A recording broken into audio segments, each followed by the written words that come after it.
Welcome everybody to Blizzard Peak Hill Climb. Today we're dealing with a 2016 Audi R8 V10 Plus.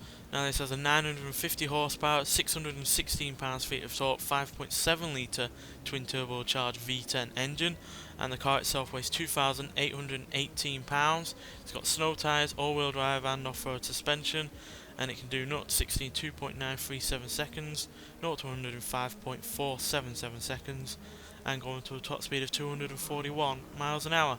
So yeah, this fits the bill of previous cars of being a mid-engined all-wheel drive supercar, though unlike other supercars that have gone on this series, this doesn't have 1,000 plus horsepower for a start, and it's also quite light compared to those cars, so that might make up for the lack of power.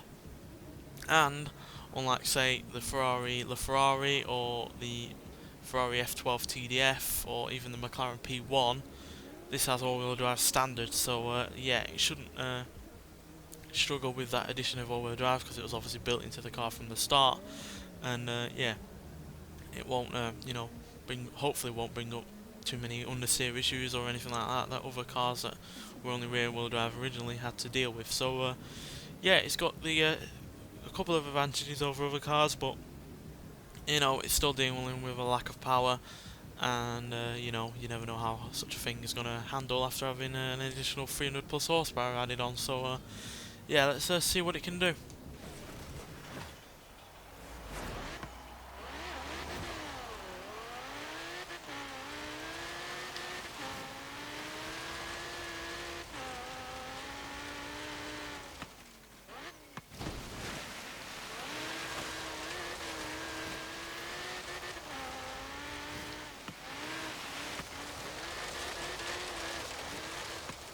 Whoa, slightly overcooked it there, suddenly lost a bit of grip.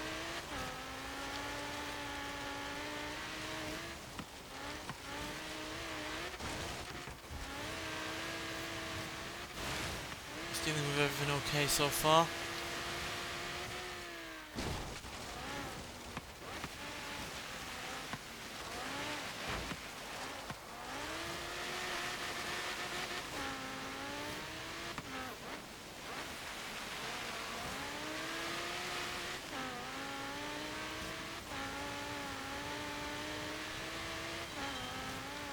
Though it's by no means the most powerful car that we've had on this series, it's still bringing up some impressive speed.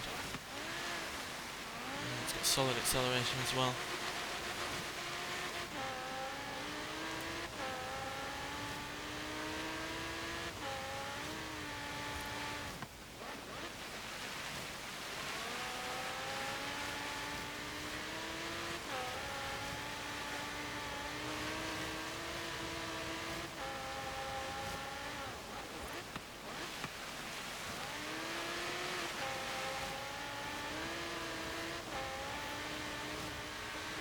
Rather impressed by how this car's handling.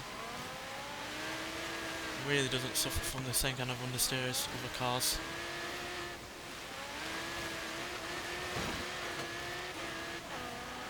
Though unfortunately that's not the quickest time that we've had, but it's still pretty quick at 1 minute 56.517, which is exactly the same time as the Alfa Romeo 4C.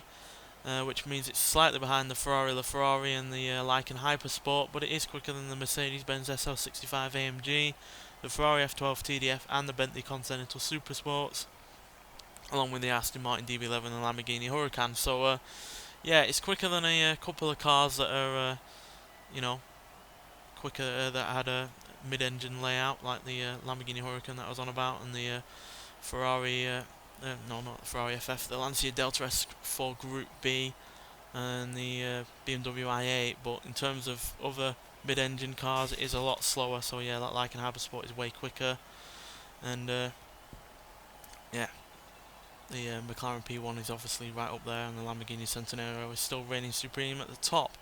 But that is still a solid time, especially for a car that, like I said, didn't have all that much power compared to some cars.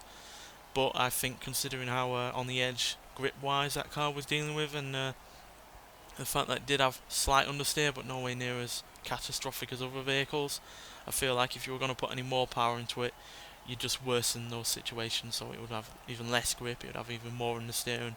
I think in general it would be a lot harder to drive. Might not be slower, might even be quicker, but I think it would be a car that would generate a quicker time, a lot less likely than this would. So yeah, be a far more difficult car to drive, and probably far less fun as well, because even though it's by no means putting a quick time, I mean it's nearly 3 seconds slower than the Lamborghini Centenario, that is still a fun car to drive with that kind of power on this course. So yeah, solid car, and yeah, by no means the slowest that we've had by a long shot. So yeah, fairly impressed. Anyway, thanks for watching, and I'll see you in the next one. Bye.